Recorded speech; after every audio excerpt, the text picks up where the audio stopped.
Saya minta doakan tetangga saya meninggal kemarin tersetrum saat menyiapkan acara kita ini. Oh, mudah-mudahan meninggal syahid. Orang yang terkena api meninggal syahid. Setrum itu adalah arus listrik api. Apa disebut syahid? Mengapa dia yang meninggal ini disebut syahid? Syahid artinya menengok. Nanti bapak ibu kalau ditanya orang, dia mati syahid. Apa itu syahid tuh? Entahlah, dari dulu dah begitu kata orang. Syahid artinya menengok. Kenapa orang mati syahid disebut menengok? Karena sebelum dia mati, dia sudah menengok tempatnya dalam surga. Sebelum dia mati, dikepakkan malaikat sayapnya begini. Nampaknya tempatnya dalam surga. Itulah mengapa mereka meninggal itu tersenyum. Orang yang mati jihad fisabilillah syahid. Orang yang mati sakit perut syahid. Orang yang mati terbakar syahid. Orang yang mati tenggelam syahid. Orang yang mati melahirkan syahid. Tapi tak semua. Yang mati sakit perut karena makan jengkol petai tak syahid. Nanti di akhir majelis kita doakan semua ini saudara-saudara kita yang sudah meninggal dunia. Saya jawab dulu pertanyaan. Ada dua masjid yang sangat berdekatan sekali jaraknya, hanya 20 sampai 30 meter saja. Apakah itu baik Pak Ustadz? Karena kalau sholat jamaah kedua masjid ini jadi terpecah sikit kali.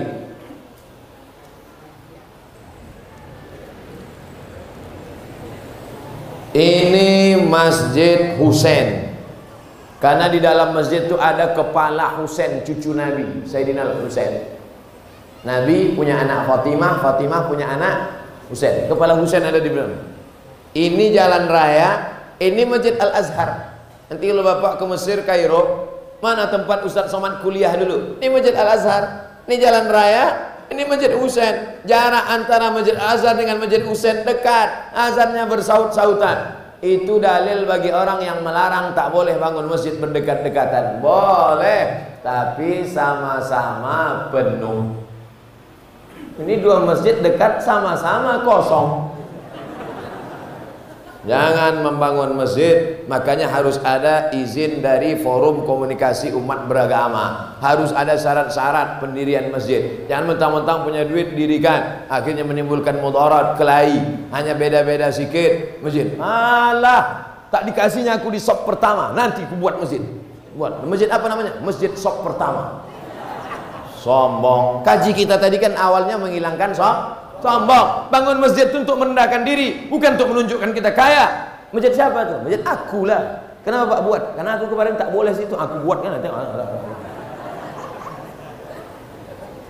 Ada tak tips dari Ustadz untuk kami kaum wanita agar mendapatkan jodoh yang soleh?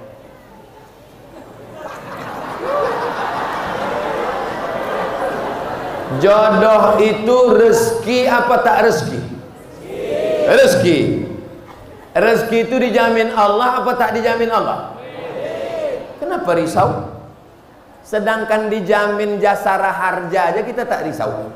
Banyak orang naik sepeda motor nyantai ngantuk-ngantuk. Kok nggak takut tabrakan? Alah, udah ada asuransi kok. Jodoh itu jaminan dari Allah SWT.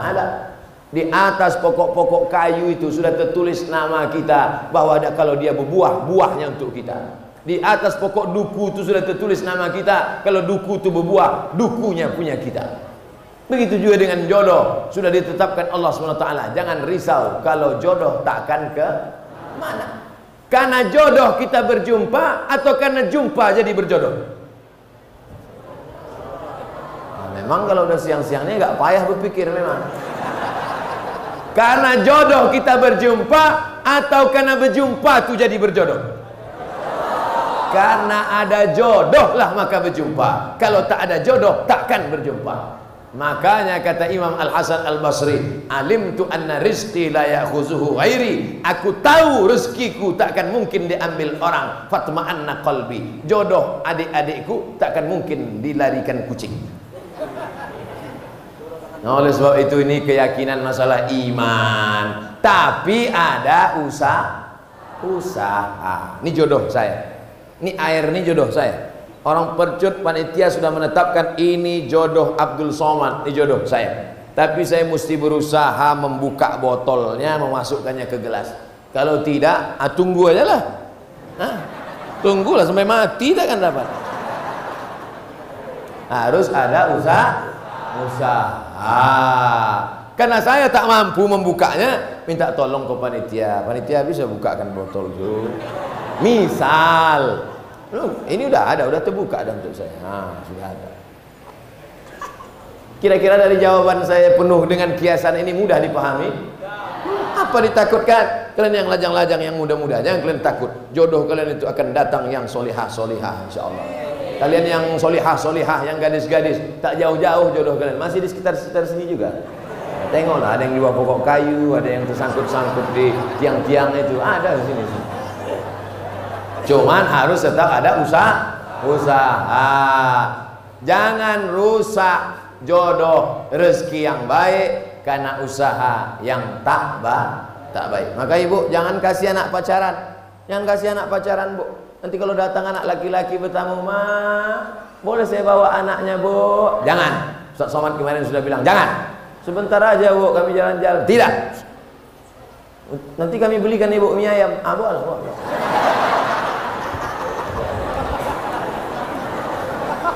Murah kali anak gadis.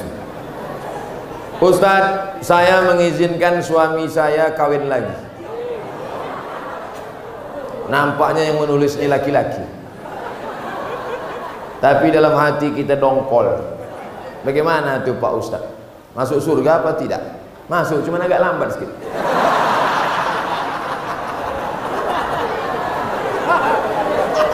Wa ma umiru illa liya'budullaha mukhlishina lahuddin. Orang itu disuruh beramal dengan ikhlas. Nah, Bapak pandai-pandailah merayu. Adinda, maukah engkau kutunjukkan suatu amal, kalau kau laksanakan ini kau masuk surga secepat-cepatnya? Apa itu, Bang? Izinkan abang nikah lagi. Tak masuk pun tak apa-apa.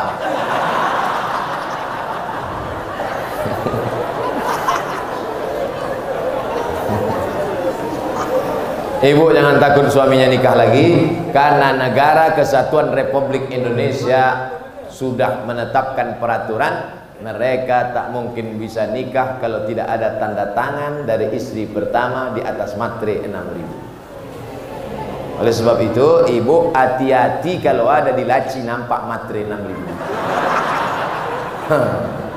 Kalau buka laci nampak matre 6.000, apa ini, Bang?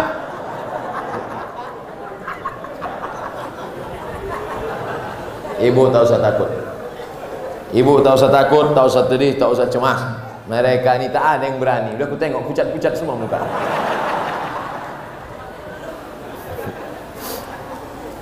Ustadz, apa hukumnya ikut asuransi? Kita menabung 350.000 dalam jangka 1 tahun, uang kita menjadi 25 juta. Haram. Jadi Pak Ustadz, tarik duitmu balik. Bunga, riba, haram. Ustadz ada ikut? Enggak, saya tak ada ikut. Asuransi kecelakaan mobil tak ada ikut. Jadi kalau Ustadz tabrakan, masuk bengkel, bayar. Pernah Ustadz kecelakaan, ditabrak dari depan pernah, dari belakang pernah, dari samping pernah, tak mati-mati.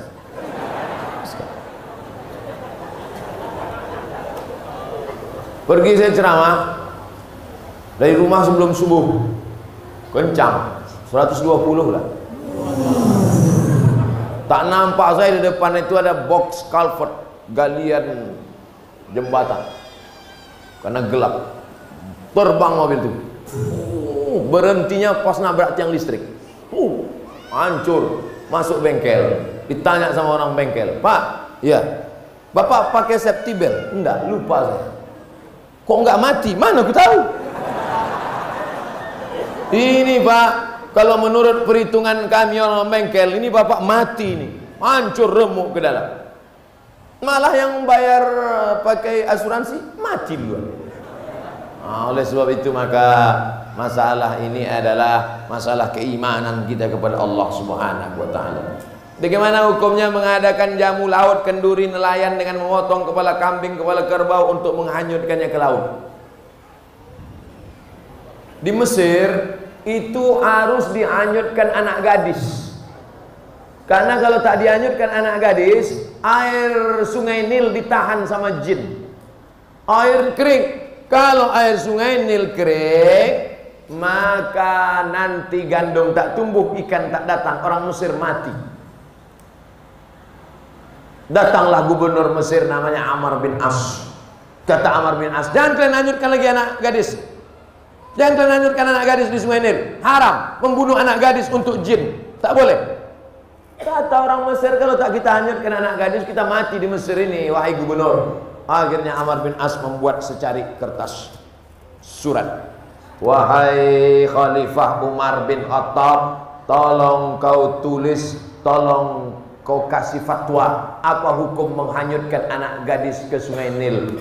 Datang Umar bin Khattab, dibalasnya lah, kasih amplop, nih hanyutkan ke sungai Nil. Surat dari Umar bin Khattab, hanyutkan ke sungai Nil. Sebelum dihanyutkan ke sungai Nil, dibuka oleh Amr bin As. Dia mau tahu apa isinya. Min Abdillah, dari hamba Allah Umar bin Khattab, ila nahrin Nil, kepada sungai Nil. In kunta tajri min qibalillah fajri, kalau kau mengalir karena Allah, mengalirlah. Wa in kunta tajri min qibali nafsik fala tajri, kalau kau mengalir karena dirimu, tak usah kau mengalir sampai hari kiamat. Dicampakkan surat itu ke sungai Nil. Besok pagi naik air sungai Nil 16 jengkal naik ke atas. Sejak hari itu tak lagi ada tradisi menghanyutkan anak gadis di sungai Nil. Saya sampai ke sungai Nil, sampai hari ini sungai Nil tak ditahan oleh jin. Jin di Indonesia seleranya agak rendah sedikit. Kambing, kerbau. Kalau di Mesir tak laku. Dikasih kerbau, tak lepel. Maka tuan-tuan guru berzikir, bertahlil untuk mengusir hantu belau jin setan ini. La ilaha illallah, la ilaha illallah, la ilaha illallah. Kalaupun dia mau kenduri, kenduri sama-sama berdoa, membaca Quran, meminta kepada Allah Subhanahu wa ta'ala, tidak meminta kepada jin, hantu dan setan. Bagaimana cara memulai dan memantapkan hati untuk berhijrah, Pak Ustadz? Saya sebetulnya udah lama mau tobat minum kamput nih, Pak Ustadz. Kenapa kau belum berhenti juga? Itulah, belum dapat momentum yang pas lagi. Nih, momentum yang pas. Kebetulan habis tablik akbar pengajian Ustadz Somad di Percut. Kebetulan pula ini ujung bulan Zulhijjah, mau masuk 1 Muharram. Sejak hari ini berhenti pakai sabu-sabu narkoba. Setuju? Sejak hari ini berhenti mabuk-mabuk, selingkuh dan buat dosa. Setuju? Setelah tekad berhenti, buang semua botol-botol minuman. Yang selingkuh buang nama-nama mantan-mantan itu, mantan 1, mantan 2, mantan 3, mantan 4, mantan 5, buang semua. Setelah itu ikut pengajian, menggabungkan diri dengan komunitas remaja masjid. Ada? Buat BKPRM, Badan Kontak Persatuan Remaja Masjid Sumatera Utara, Medan, Deli Serdang. Ikut menggabungkan diri. Jangan sendirian, karena setan mendatangi orang yang sendirian. Zuhur berjamaah, asar berjamaah, komunitas berjamaah. Jangan lagi berkawan sama mereka. Saya berkawan sama mereka untuk gaul aja, Pak Ustadz. Nanti kau mau memancing mereka, rupanya bukan tukang pancing dapat ikan, tapi tukang pancing dilarikan ikan. Kau rasa kau sudah kuat? Oh, udah kuat saya ini, Pak Ustadz. Mancing. Iya kalau datang ikan gembung. Kalau ikan paus, oleh sebab itu maka berjamaah. Alaikum bil jamaah. Ibu-ibu yang sudah hijrah, yang sudah pakai jilbab panjang, ikut wirid Yasin. Masih ada wirid Yasin di Percut? Hari Kamis apa hari Jumat? Kamis Jumat. Mantap, ikuti, lanjutkan, teruskan. Anak-anak kecil bawa, gendong-gendong, tidur. Karena kadang anak kecil ini menangis, ibu yang sebelah marah. Alah anak kau ini hanyutkan aja ke sungai gitu.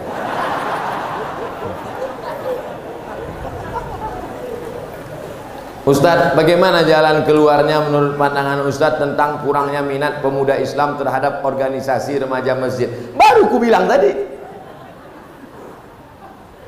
Belajar sama BKPRM, Badan Kontak Persatuan Remaja Masjid. Selama saya datang, itu banyak berperan mereka, supaya nanti dibuat kajian, didata anak-anak muda sekitar sini, dibuatkan absennya, dibuatkan acaranya. Anak muda jangan satukan pengajian sama orang tua. Pengalaman yang sudah-sudah mereka tak mau.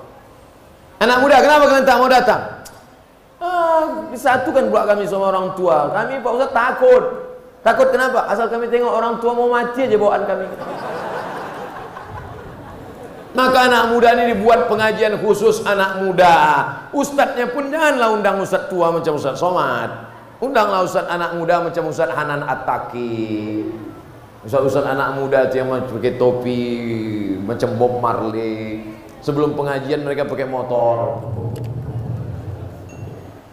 pakai celana jeans, koyak-koyak, tapi di dalamnya pakai karet, celana panjang, main skateboard, main futsal, pakai audiovisual, pakai layar, nonton bareng. Nah itu, jadi anak muda tak bisa dia ikut sama orang tua. Apalagi bapak-bapak itu pengajian. Judul pengajian kita malam ini adalah bagaimana menghadapi sakaratul maut. Bisa. Anak muda ini tak mau ceramah panjang-panjang. Dia pengajiannya paling lama 15 menit. Lebih banyak dialog interaktif, ngobrol. Diundang situ Pak Polisi. Bapak Ibu, Bapak jangan ikut dulu ya. Pagi hari Ahad khusus pengajian anak muda di Percut. Menghadirkan 4 dokter, polisi, tentara, ustadz. Judulnya bahaya narkoba bagi anak muda. Sebelum acara nonton dulu, tengok anak muda yang sakau. Tengok tuh, nanti kalau kalian main macam itu kalian ada. Setelah itu baru tanya, Pak Polisi bisa jelaskan tentang bahaya narkoba? Menurut Undang-Undang Negara Republik Indonesia kalau pakai narkoba penjara.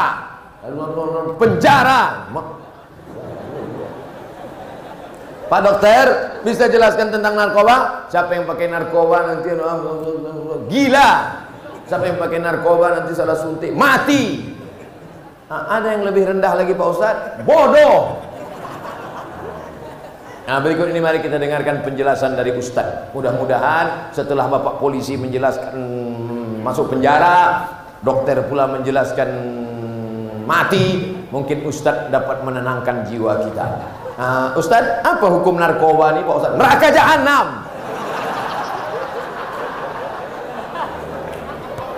Itu hari Ahad. Hari Ahad depan buat lagi. Orang tua bapak-bapak tak ikut lagi. Hari Ahad yang kedua ini kemarin kita sudah bahas narkoba. Hari Ahad ini anak-anak remaja yang perempuan laki-laki kita khusus praktek memandikan jenazah.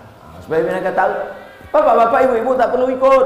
Karena nanti yang mau mereka mandikan ini adalah bapak-bapak dan ibu. Ini banyak kekeliruan di masjid kita. Kalau udah cerita penyelenggaraan jenazah, yang ikut atu-atu.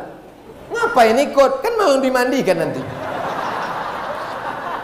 Justru yang ikut penyelenggaraan jenazah adalah anak-anakmu, anak muda, supaya kalian bisa memandikan ayah kalian. Saya ingin yang memandikan saya adalah anak saya.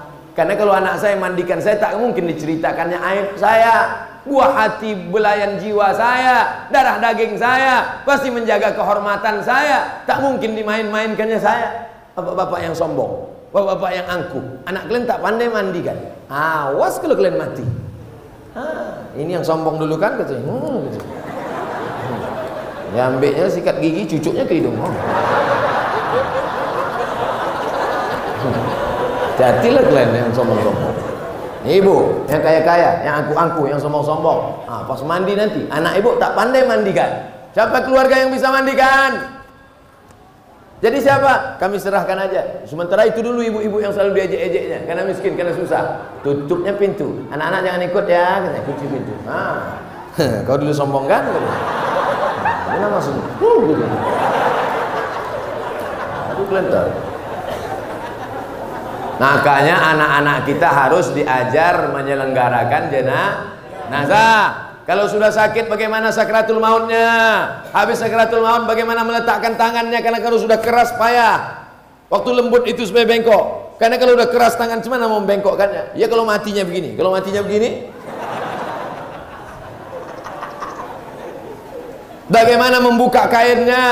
Jangan sampai setelah tangan bengkok, bagaimana membuka baju pakai gunting? Tak mungkin. Bagaimana mengatasinya waktu sakit? Bagaimana kalau dia meleleh air liurnya? Bagaimana kalau keluar muntahnya? Bagaimana kotorannya? Lalu kemudian bagaimana mandikannya? Setelah mandikannya bagaimana mengkafankannya? Setelah mengkafankannya bagaimana sholatnya? Setelah menyolatnya bagaimana menguburkannya? Setelah dikuburkan bagaimana mengirim doa-doa setelah mati? Itu diajarkan pada anak-anak muda supaya dia tahu mengurus kita dan supaya dia tahu bagaimana mati. Kalau dia sudah tahu mati, menjadi rem supaya dia tidak pakai narkoba, menjadi rem supaya dia tidak berzina, menjadi rem supaya dia tidak buat dosa. Ini buat nanti kontak dengan Ustadz Iqbal Sauki yang punya kontak dengan Badan Kontak Koordinasi Persatuan Remaja Masjid Sumatera Utara. Apa hukum orang tinggal di sekitar masjid tapi tak sholat di masjid?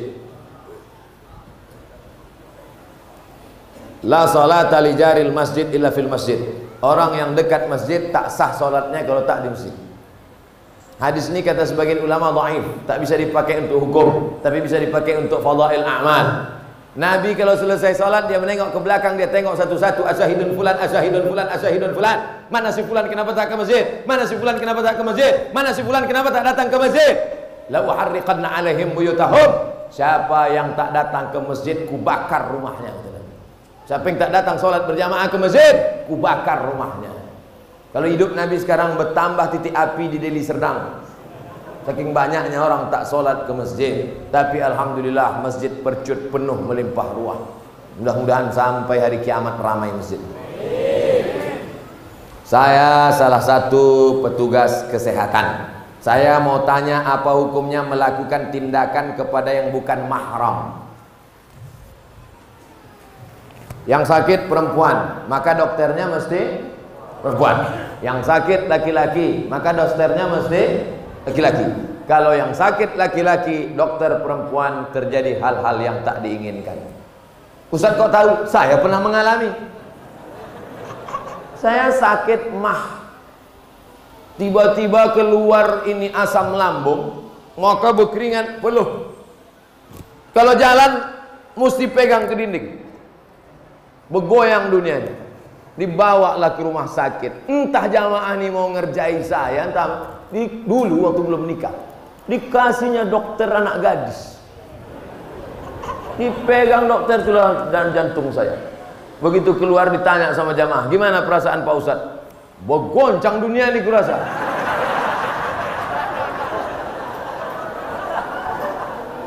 Ingat saya orang ngerjai saya itu sekarang.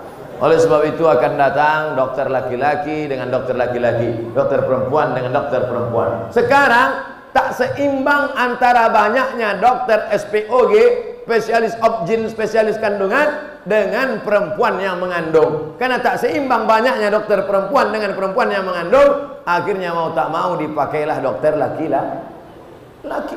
Karena pilihannya hanya dua, pilih dua. Ibu dokternya mesti laki-laki, dokter perempuan enggak ada lagi, habis sudah. Jadi gimana? Pilih dua, melahirkan sendiri atau pakai dokter laki-laki. Tak mungkin dia melahirkan sendiri karena takut mati.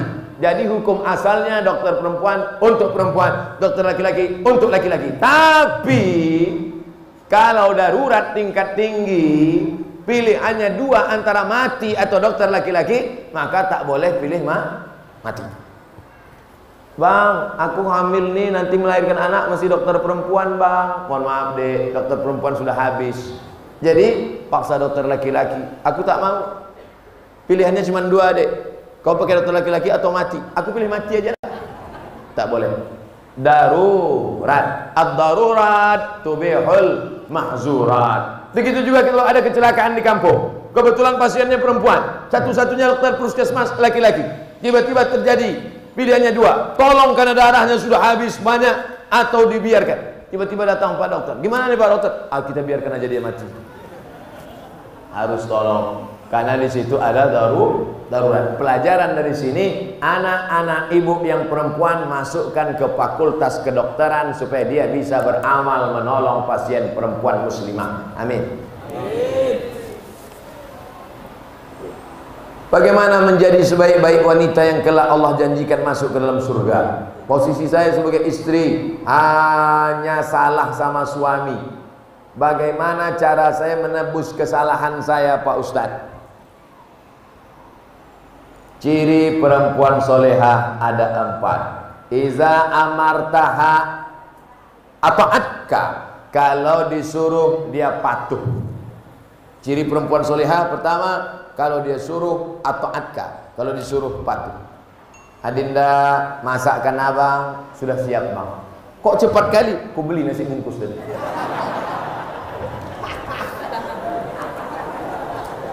Sedap kali gulai kau ni. Banyak abang tengok. Gulai apa namanya Dedek? Gulai tunjuk bang. Kau gulai tunjuk? Aku tunjuk-tunjuk aja ni.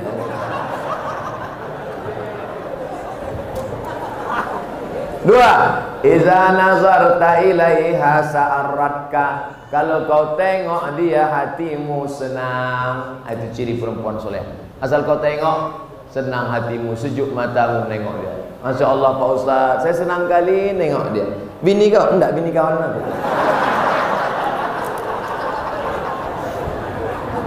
Idza nazarta ilaiha sarratka, kalau kau tengok dia hatimu senang. Idza amartaha ata'atka, kalau kau suruh dia patuh. Yang ketiga, idza ghibta anha, kalau kau pergi dijaganya hartamu dan anakmu.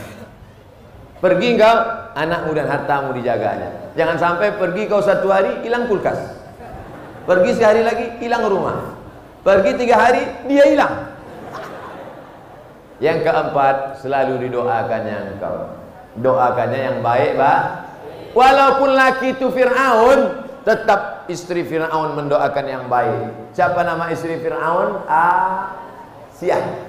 Doa Asiyah ada dalam Quran. Rabbi binili indaka baitan fil jannah. Ya Allah, bangunkan aku satu rumah dalam surga. Wa najini min fir'aun wa amalihi, selamatkan aku dari Fir'aun dan perbuatannya.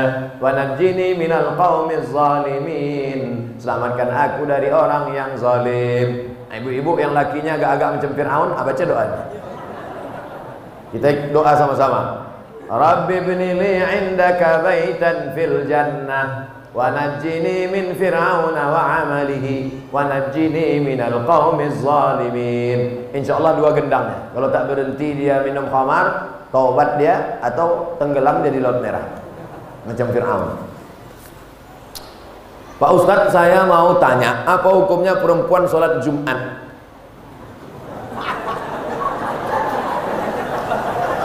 Nanti ibu pergi umrah bulan Januari, umrah bersama Ustadz Abdul Somad dengan Grand Sofa Nauli Ustadz Iqbal. Bulan Januari kita pergi umrah bersama. Ongkosnya Pak Ustadz bayar masing-masing. Nanti itu kebetulan ada hari Jumat. Hari Jumat di Makkah atau hari Jumat di Madinah, dan perempuan di sana sholat Jumat. Maka ibu sholat Jumat, dengarkan khutbah Jumat. Tapi kami tak paham khutbah Jumat pakai bahasa Arab Pak Ustaz. Ada translator by Indonesian language, pakai airport. Gimana khutbah di Makkah tadi ibu? Entah tidur. Jadi perempuan sholat Jumat hukumnya mubah, boleh. Dan perempuan kalau sudah sholat Jumat tidak perlu sholat zuhur. Kenapa perempuan tak boleh sholat Jumat? Siapa yang bilang tak boleh? Inilah dia bertanya, dia belum jawab. Perempuan sholat Jumat boleh. Di Makkah, Madinah, di Jawa pun di sebagian tempat ada sholat Jumat. Dan perempuan kalau sudah sholat Jumat tak perlu sholat zuhur. Siapa yang bilang tak boleh? Kenapa perempuan nunggu laki-laki pulang sholat Jumat baru sholat zuhur? Karena zaman dulu tak ada jam. Zaman dulu tak ada jam. Jadi dia nunggu di rumah. Balik lakinya, barulah. Oh, abang udah sholat Jumat tadi bang? Udah, baru dia sholat. Padahal lakinya pun singgah pula main gaplek kejap. Sholat Jumat masuk waktunya sama dengan waktu sholat zuhur. Sekarang jam 12.29. Allahu Akbar, Allahu Akbar. Habis azan ibu sholat, karena sudah masuk waktu sholat. Cuman zaman dulu takut kalau nengok matahari entah mendung. Jangan ikut azan HP. Azan HP itu tak semuanya betul. Apalagi waktu sedang buka puasa. Udah makan, rupanya setelan jam Jakarta. Semoga Pak Ustadz dalam lindungan Allah, amin. Di daerah kami ini dominan sebagai pedagang ikan. Apakah riba dalam berdagang ikan? Jual gandum bayar gandum, riba. Jual korma bayar korma, riba. Jual emas bayar emas, riba. Jual garam bayar garam, riba. Adapun jual ikan bayar duit, tak riba. Karena di situ ada transaksi jual beli. Aku beli ikan ini sekilo 50.000 tunai, sah. Selama tak ada tipu. Bagus ikan nih, bagus. Coba tengok insangnya merah kan? Merah. Rupanya darah daging kurban. Dilepoh-lepoh kayaknya ke situ. Jelas kan? Merah. Oleh sebab itu jangan tipu. Kadang-kadang ikan ini sampai lalat pun tak mau hinggap di situ. Ada lalat tak mau hinggap di ikan karena ikan sudah disiram formalin, segar ikan. Lalat pun tak mau. Datang orang-orang kaya itu beli ikan. Wah, ini ikan bagus. Banyak orang kaya cepat mati gara-gara makan ikan formalin. Lalat pun heran. Aku aja tak mau, kalian mau kata lalat. Jangan ada tipu. Nabi masuk ke pasar, Nabi masukkan tangannya ke dalam gandum, Nabi masukkan tangannya ke dalam korma, di dalam basah di luar kering, di dalam busuk di luar bagus. Kata Nabi, "Ma hadza ya sahibat ta'am." Hei penjual, kenapa nih begini? Kata penjual, "Asabahul matar, kena hujan." Kenapa kau tutup? Kalau ku buka tak laku. Man ghasyana falaysa minna. Siapa yang menipu bukan golongan kami. Jangan kasih anak makan dari hasil tipu haram. Otaknya tak menangkap baca Quran, otaknya tak bersih. Anak yang hijau yang jujur menjadi rusak. Bukan anak itu yang jahat gara-gara kita menyuapkan yang haram. Makan nasi halal tapi diberi dari uang haram, maka darah daging sepiring nasi berubah menjadi setetes darah, setetes darah berubah menjadi segumpal daging, daging dalam kulit membalut tulang. Ayyuma lahmin nabata min haramin, setiap daging tumbuh dari yang haram, fannaru aula bih, tempatnya api neraka jahanam. Mudah-mudahan kita selamat dari makan haram. Di akhir majlis mari kita berdoa kepada Allah. Astaghfirullahalazim, astaghfirullahalazim,